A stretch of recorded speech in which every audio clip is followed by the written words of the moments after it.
Hi, welcome to my channel. My name is Chandler and I own and operate a small homestead in Southwest Michigan. One thing that I absolutely love to do is hunt. I've been hunting whitetail deer since I was about 11 years old, and in this video, my husband and I are going to show you exactly how we process our animals. Hopefully this is helpful for you if you've been wanting to learn how to process your own deer as well, so let's get into it. So as you can see, I'm very excited about this first cut of meat. These are back straps. So this is obviously the best meat that you're gonna get off of the deer. These two pieces of meat are a cut that runs along the spine on the top of the animal. And then opposite of them on the inside of the animal are the tenderloins, which also run on either side of the spine. If you guys would like a more in-depth video of how to actually quarter the carcass, skin the carcass, and remove these cuts, please let me know. But for now, let's talk about how we process them. So you'll see our buddy Colin here. This is one of his first deer, so we're kind of teaching him how to do it. The first thing you'll notice is that he's cutting off that bluish gray skin that's on the outside of this. That's called silver skin. Also, it's called fascia.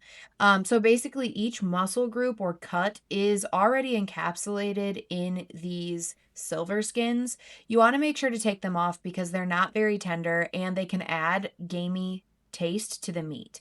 So when you're finished processing out this backstrap, it should no longer have that gray hue. It should look nice and bright as the cuts that you can see on the cutting board closest to the camera.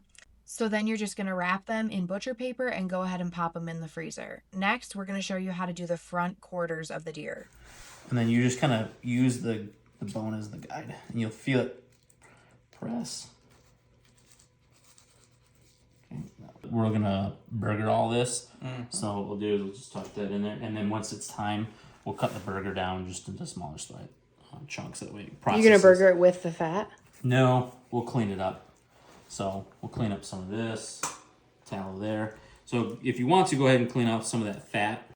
So you see the shoulder bone on the right here, that's your goal. You're basically just going to be following the bone down with your knife and then cutting chunks until you get all the way down to the bone. Now, you also can dislocate the joint and just have the scapula or the bigger part of the shoulder bone and put that in as a roast. If you cook that low and slow, everything will fall off the bone. But we use a lot of venison burger, so we wanted as much burger as we could get from this animal. So we're going to take that same principle and use it on the hindquarters, which we'll get into next. You reaching for that? Yeah. Yum. Nice. So same thing, just follow the bone. Switch cut. This one you can really kind of see it as it goes through. Peels right off. So the great thing about this hind quarter is it's a little bit more obvious to show you the principle. So one half of his knife is just riding down the femur, and that meat is going to come off in one giant chunk. Watch Colin's fingers, please.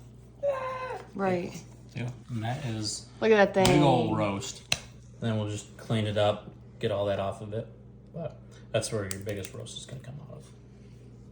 So now that we've removed all of our meat from the bones and we've saved out whatever roast we want, the process gets even simpler.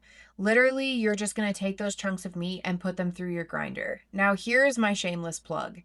When we first started processing our own deer, we used a little KitchenAid grinder.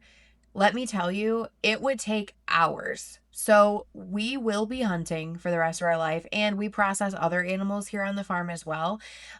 So we decided it was worth the investment to get a Weston grinder. These are really nice. They're commercial grade, but they fly through the meat. So it cuts your time. It's definitely worth it if this is something that you're going to be doing. This exact grinder is linked in my Amazon storefront. For perspective, what you're seeing right now is in real time. This video has not been sped up at all, and look how fast it's going through the meat. I am also able to put in chunks of meat that are literally the size of my forearm, and this thing glides through it like nothing. So a lot of people know that venison burger is very lean since cows have a lot more fat, so you're used to a fattier burger. If that's what you want, you can cut in some pork fat at this point, and that's another time when it's really nice to have a good grinder, because your grinder will be able to just process that fat right into your burger pound for pound. So now that we've grinded all of our meat, we're going to go ahead and package it. You'll notice that in our processing setup, we have a different station for each thing. This really helps improve the flow and efficiency because you don't want to be spending all day doing this. We've got it down to where we can process, package, and have a deer in the freezer in like 2 hours. So that is a pretty good time frame for all of this meat. Um, this roll of butcher paper is also a game changer. You can buy it at Gordon Foods or online. The roller, the butcher paper, and the tape, all of that will be linked in my Amazon storefront for you guys if you want to check it out. So basically, you're just gonna rip off a square piece of the butcher paper and turn it towards you so that you are putting your meat in the corner. You can package this as much or as little as you want. I do about a pound in a package. I do it by feel. My husband likes to weigh it out, but for me, I know how much I use every time I cook. So I just try to make packages that are about what we'll use each meal. So once you rip this piece of paper off here, you're going to take however much meat you want and put it in that bottom corner. Then you simply fold in each side and roll it up. It's going to kind of look like an envelope when you're done with it. This is nice because then you can set them aside before we get to the next step, which will be taping them and labeling. So I have my freezer tape on a roll that is also linked in my Amazon. But basically, you're just going to tape the bottom part of the envelope shut to make sure that these stay shut in your freezer, and they stack really easily. I love, love, love butcher paper. Next up, we're going to go ahead and label them. For me, I write GV for ground venison and then whatever year I harvested the animal.